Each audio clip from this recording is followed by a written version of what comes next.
আজকে রেসিপি কারির পকোড়া। পেঁয়াজ কুচি কুচি করে লবণ দিয়ে দেব, বেসন দিয়ে দেব, ঝাল গুঁড়ো, হলুদ গুঁড়ো, জিরে গুঁড়ো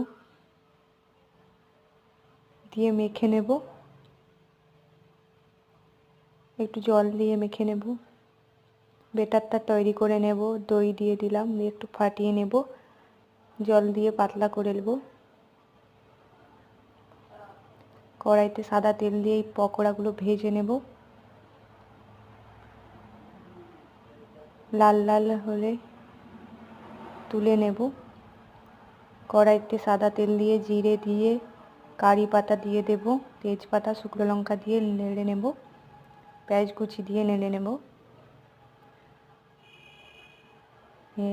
ঝাল গুঁড়ো দিয়ে দিলাম, হলুদ গুঁড়ো দিয়ে দিলাম, নেড়ে চেড়ে ব্যাটারটা দিয়ে নেড়ে নেব। ফুটে উঠলেই পকোড়াগুলো দিয়ে দেব।